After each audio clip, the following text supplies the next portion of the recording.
第74届世界卫生大会总务委员会和全会当地时间周一分别通过决定，拒绝将个别国家提出的邀请台湾以观察员身份参加世卫大会的提案纳入大会议程。这也是世卫大会连续第5年拒绝涉台提案。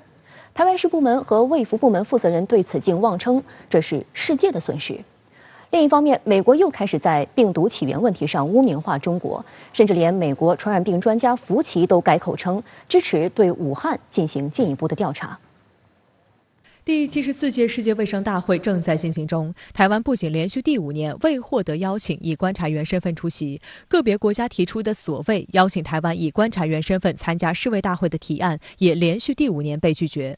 对此，中国常驻联合国日内瓦办事处和瑞士其他国际组织代表陈旭大使表示，涉台提案违反联合国宪章宗旨和原则，违反联合国大会第2758号决议和世卫大会25.1号决议所确认的一个中国原则，违反世卫组织组织法和世卫大会议事规则，是非法无效的。世卫大会对涉台问题早有定论，个别国家执意提交涉台提案，损害了国际抗疫合作和广大成员国的共同利益。陈旭还表示，在本次大会开幕前夕，已有150多个国家通过外交渠道，80多个国家专门致函世卫组织，表明坚持一个中国原则，反对台湾参加世卫大会。事实一再证明，搞涉台提案不得人心，任何企图制造2个中国或一中一台的分裂图谋，注定不会得逞。外交部发言人周一晚间也发表谈话，表示世卫大会拒绝涉台提案，充分说明一个中国原则是国际社会人心所向、大势所趋，不容任何挑战。中国中央政府高度重视台湾同胞的健康福祉，在一个中国原则前提下，对台湾地区参与全球卫生事务做出了妥善安排。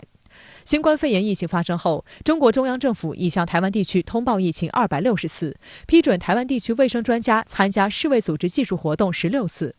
台湾地区设有国际卫生条例联络点，同世界卫生组织和各国的信息交流是畅通的，机制是完善的。所谓国际防疫体系缺口，根本就是无稽之谈。国台办发言人朱凤莲周二应询指出，世卫大会有关决定再次表明，搞台独没有出路，在世卫大会炒作涉台问题不得人心。民进党当局拒不承认体现一个中国原则的九二共识，顽固坚持台独分裂立场，导致台湾地区参加世卫大会的政治基础不复存在。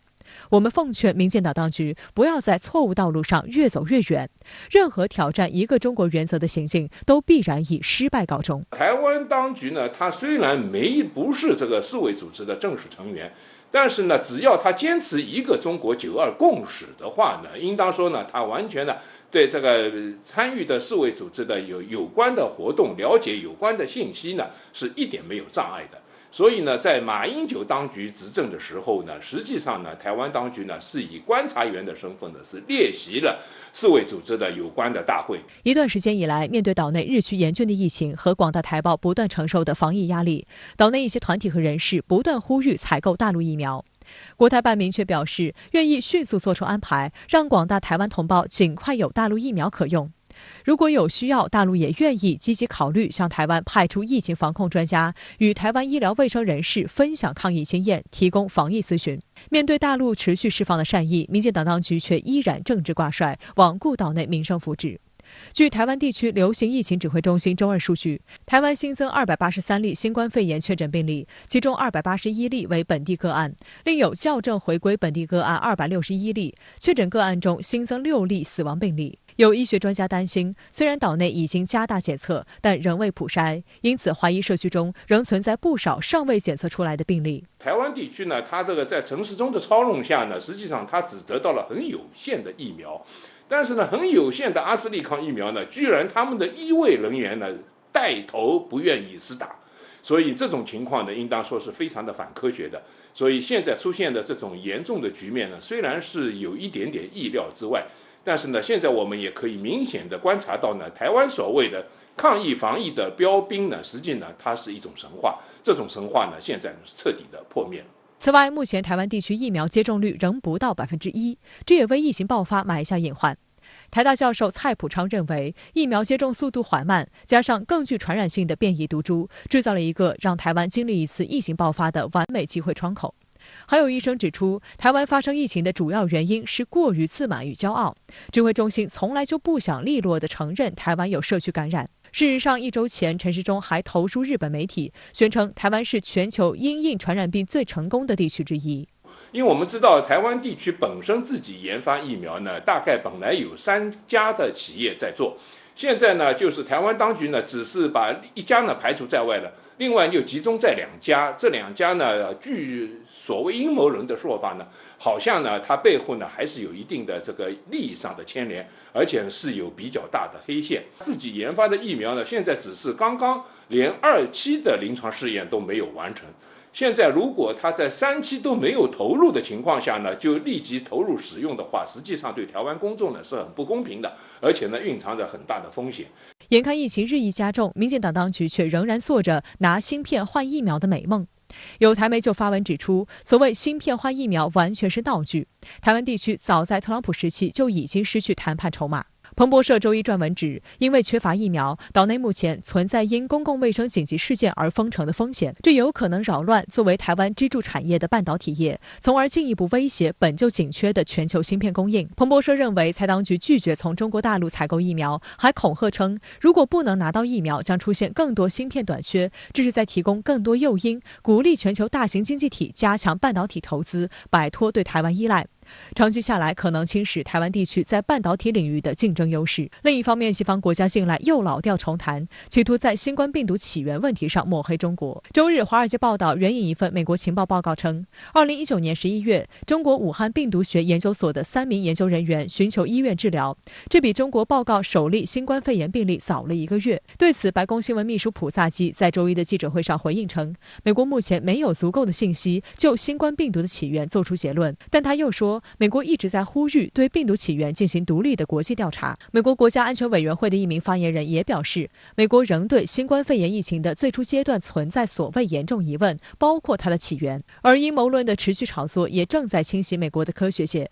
在特朗普时期坚称新冠病毒完全符合病毒先在动物身上发生变异，然后再传播到人身上的美国传染病专家福奇，近段时间就不断受到别有用心的政客的带节奏。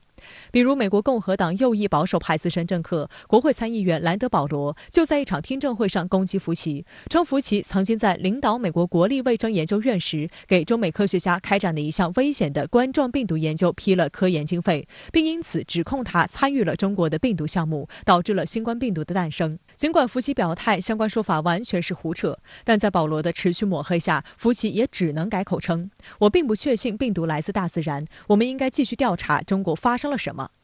但与此同时，也有一些人在坚守科学家应有的底线。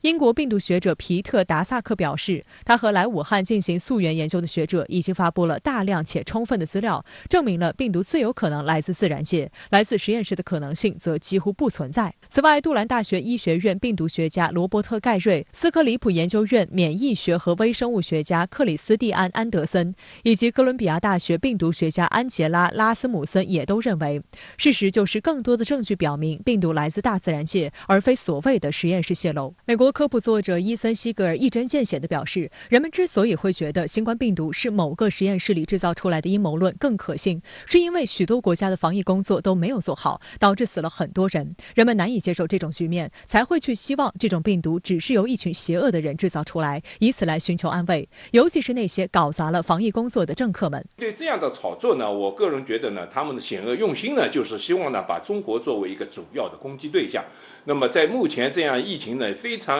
这个严重的，全世界陷入一个非常严重的疫情情况下呢，这些媒体和不良政客呢，不思全球团结起来共同抗疫，反而在这些问题上呢一而再再而三的制造天大的谎言呢，实际上呢，它对国际社会的抗疫呢产生了极其不利的负面效果。美国又在炒作新冠病毒出自实验室之说，那么他们的目的究竟何在呢？这和炒作美国方丈3次请求对话被拒绝同出一辙，就是呢嫁祸于人，把没有根据的谣言当作事实来假定，把假说当真实来传播，把猜测当成科学对待，从而呢来丑化中国，打压中国形象。有些美国科学家呢过去还比较理性，但是现在呢要坐到美国政府污蔑中国的战车上了。比如说呢，特朗普政府里的受气包福奇，过去呢坚持科学的精神，认为这个新冠病毒出自实验室是典型的阴谋论，但现在呢，他不受气了，居然呢支持其对武汉实验室进行继续的调查。王果左右而言他的说呀，我不确信这个病毒来自于大自然，我认为我们应该继续调查中国到底发生了什么。那么美国为什么要这样做呢？为什么要抹黑中国呢？因为美国在自己发动的疫苗外交战中呢处于劣势，中国的疫情防控和疫苗出口都受到了世界的欢迎。中国呢是把自己生产的疫苗的42%都出口到了国外，帮助世界呢控制疫情。而美国呢就非常的自私了，只把自己生产的疫苗的1%出口，其他呢都留给了本国。现在呢，地球人都知道，中俄两国呢正在全力以赴的生产和出口疫苗，填补这个全球疫苗的空缺。而美国呢是只打雷不下雨，说的天花乱坠，就是拿不出真金白银。那么在这种背景下呢，美国又要传播这个病毒这个出自实验室这样的谣言了，还制造出3位武汉研究人员呢到过医院看过病的这样一个假新闻，这是可笑之极啊。那么真实情况呢，早在今年的3月底，那么中方呢就已经澄清过，这所谓的3人染病住院呢，其实是武汉病毒所在帮助武汉一家医院进行回溯性的筛查时发现的这个医院病人的这种情况，而不是武汉病毒所的员工。美国呢仍然弄虚作假，不过呢是想掩饰自己在疫苗出口上的受人唾弃。全世界都知道，美国在疫苗出口和疫苗知识产权方面都是最自私、最自利的国家。好的，谢谢陈先生在线与我们分享您的观点，谢谢。